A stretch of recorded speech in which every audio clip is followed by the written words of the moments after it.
All right, guys, we're on the back side of day 7 notes, and number 9 says where I is the imaginary unit, the expression is equivalent to which of the following here. All right, and so we got quite the expression here.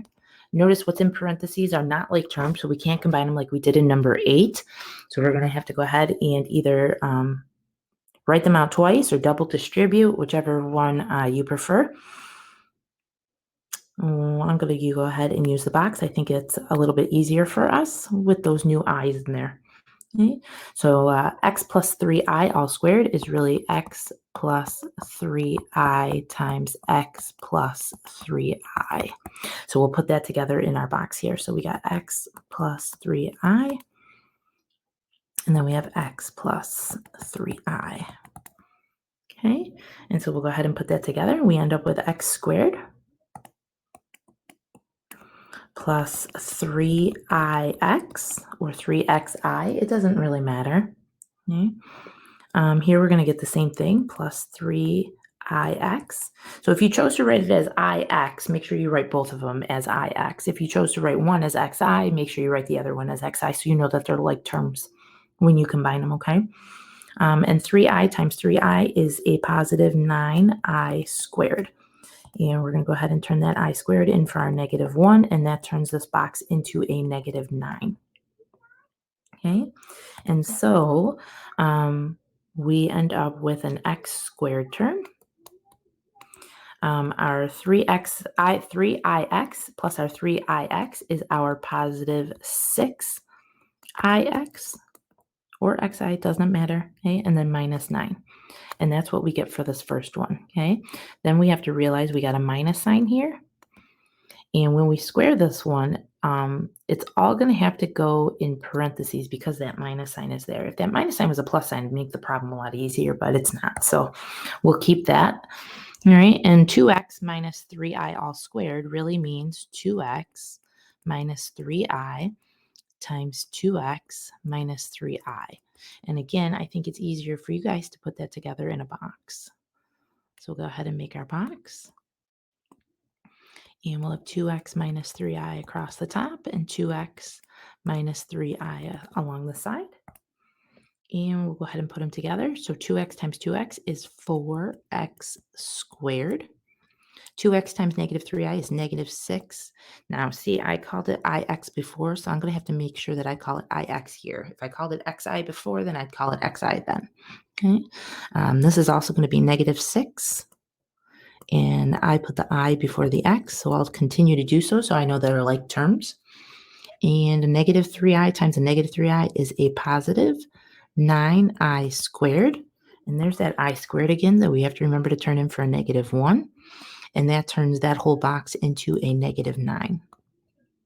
Okay, so remember that minus sign was there. That's why this product has to go in parentheses. Okay, and it looks like we have a 4x squared term. And then we have a minus 6ix and a minus 6ix, which is a -12ix. Okay, and then we have our minus 9. All right, so we'll go ahead and distribute that negative now. So we'll keep all these terms the same. But because this is a minus in between here, it'd be cool if it was a plus. We'd have one less extra step. But we have to distribute and subtract all the terms after it. And so that's going to become a minus 4x squared, a positive 12ix, and then a positive 9. And now we can go ahead and combine our like terms. So we have x squared minus 4x squared, which is -3x squared. We have 6ix plus 12ix, which is positive 18ix. And then we have a minus 9 plus 9 would actually cancel each other out. And so we have our answer. We just have to match it to one of our choices. And it does not look like 1. It does not look like 2. And it does look like 3. The only thing is they chose to write xi instead of ix, but we said that's exactly the same. You still got your plus 18. You still got your minus 3x squared. And so choice 3 is our winner. Okay, guys. All right, let's go ahead and talk about conjugates. So conjugates, guys, are two binomials that are identical but with opposite sign between the two terms. Okay.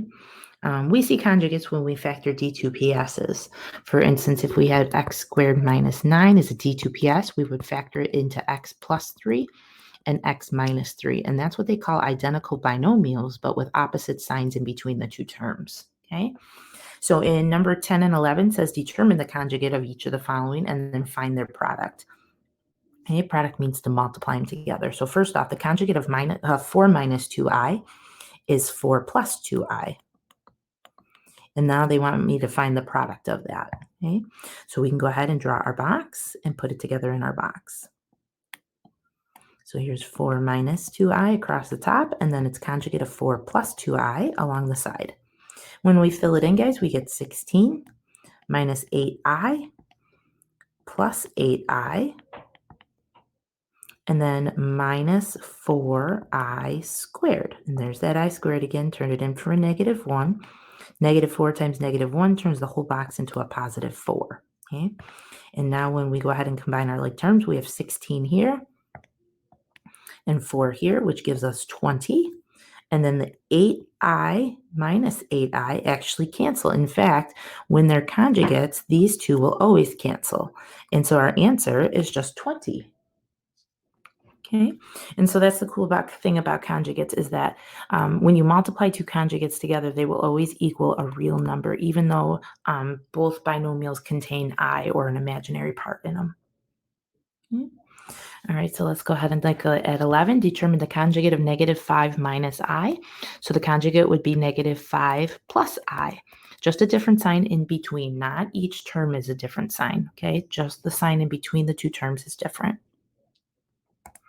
Now they want us to go ahead and do the product, which means to multiply them together. So we'll use the box. We'll have negative 5 minus I across the top, and the conjugate negative 5 plus I along the side.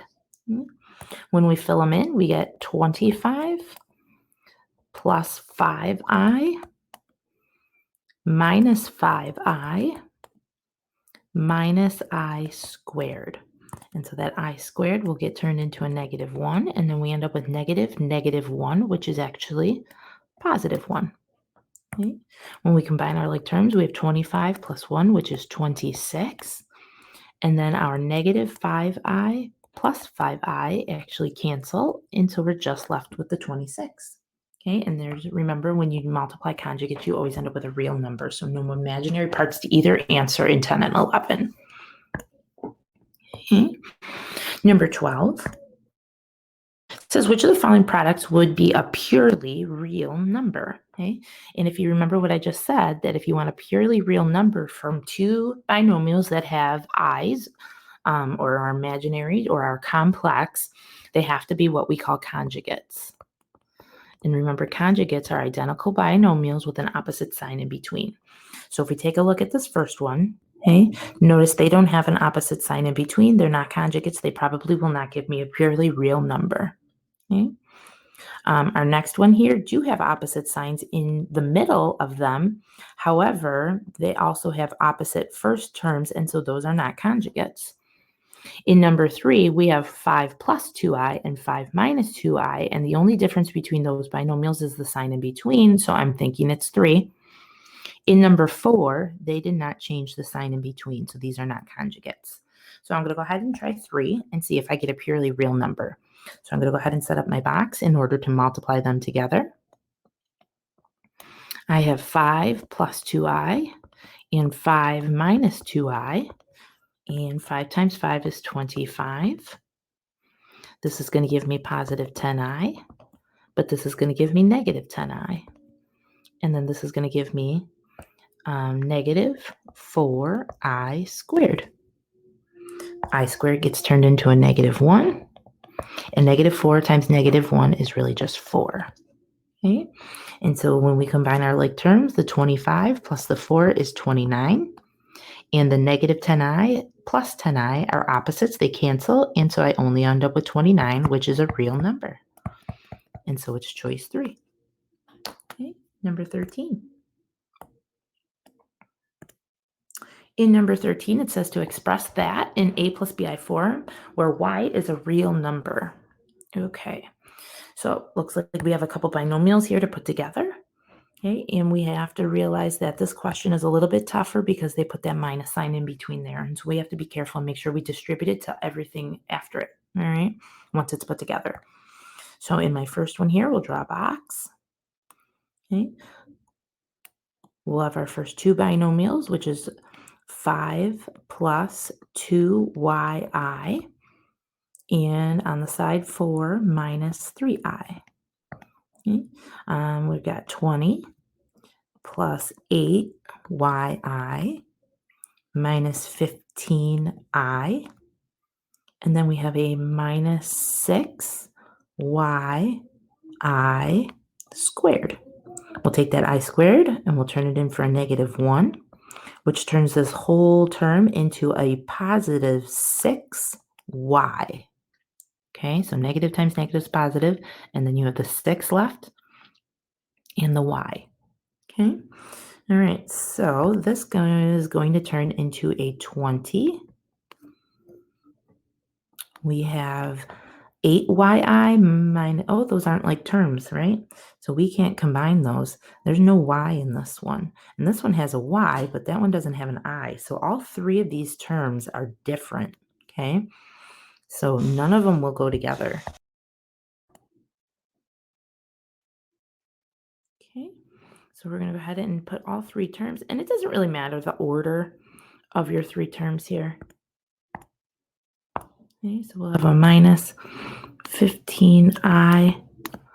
We'll have a plus 8yi, and then we have the positive 6y in that bottom corner. All three of those terms are not like, okay? Actually, all four of them are not like, so we have to keep them like that. All right, then we get to that minus sign, okay? And we have to remember that what we get from distributing in the next box has to go in those parentheses, okay? So maybe we'll do our next box off to the side over here, keep it out of the way. And our first binomial looks like a 5 minus 2yi. And our second one is a 4 minus 3i. We'll go ahead and fill it in. We get a 20 minus 8yi minus 15i.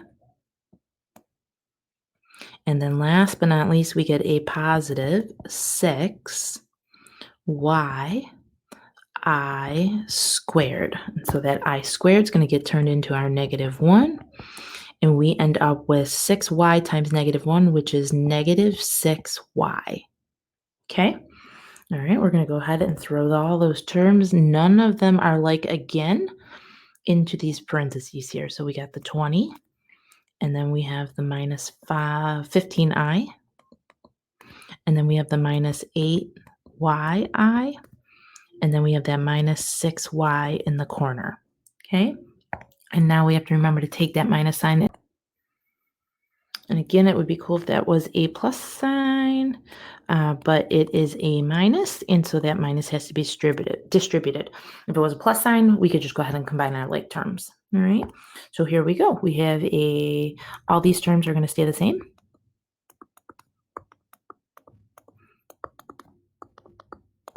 And then we're going to have a minus 20. We're going to have a plus 15i, a plus 8yi, and then a plus 6y. Okay, now we are ready to finally combine them all. So we have a 20 minus 20, and those cancel. We have a minus 15i plus 15i. Well, those also cancel. We have a positive 8yi and a positive 8yi, and that's going to make 16yi when they go together. And last but not least, we have a positive 6y and a positive 6y, which is positive 12y. Okay. Now, they did say a plus bi form, and so we have to make sure that our real, which is our 12y, is actually written first. So we'll put 12y first, and then we'll put our plus 16yi second, and there finally is our answer. Okay, very good. All right, we got one last one. Number 14. Okay. In number 14, It says that we have to write this in simplest a plus bi form, and there's a lot going on in here. So one thing at a time. Let's make sure we follow PEMDAS when we're simplifying, okay?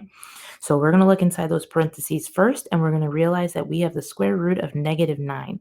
And remember, that's the same as the square root of 9 and the square root of -1, which becomes a 3i.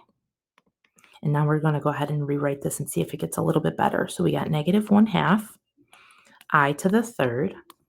In parentheses, we now have a 3i minus 4 minus 3i squared. Okay. So next up, we can't simplify anything else in parentheses because those are terms that are not like and they will not go together. Okay. But it looks like we have multiplication in the front here, but subtraction in the back. So we'll go ahead and do the multiplication first, and we'll distribute here. Okay. So we have -1/2 I cubed times 3i, and that's going to give us -1/2 times 3 is -3.5 or -1.5. I cubed times I is I to the fourth. Okay, now we'll go ahead and distribute again. We got the negative here times the negative here, which is a positive. Half times 4 is 2, and then we have I cubed. And then we have that minus 3i squared at the end. Okay. All right, we're going to go ahead and use our iCloud over here. So we have I to the 0, I to the first, I to the second, and I to the third. And the reason we're using this is because we have a few higher powers of I there. I squared, we've been used to replacing that with -1. So we can go ahead and get that one out of the way. Okay. What we're not used to replacing is the I cubed and the I to the fourth. All right. So we'll keep this -1.5. We'll replace I to the fourth. We'll keep the +2 and we'll replace I to the third. And we already did our I squared just because that's the one that's most commonly used. It almost gets automatically memorized. We don't need the cloud for that one. Okay. But right here at the end, guys, we have -3 times -1 once that was replaced. And so that's +3. All right, so we're going to go back to our cloud here and look for I cubed. And I cubed is -I, so we can replace that. And then we have I to the fourth. And so if you think about it, 0, 1, 2, 3, I to the fourth would be back here. Okay, I to the fourth is the same thing as I to the 0, and so that's going to be a 1. Okay? All right, so -1.5 times 1 is just -1.5. 2 times -I is -2i. And then we have that +3. Since they said a plus bi form, we'll look for our reals, which is -1/2, and our +3, and that's going to give us a +1/2, and then our -2i, and that is our simplified answer. Okay, all right, so a lot of I work there. Gets a little confusing, all right, but it's just algebra. You just have to make sure that you check all your signs and check all your multiplication, check all your exponents, okay, and make sure that anytime you have an I squared or a higher power of I, that it gets replaced. All right, I'll see you guys on the next day of notes.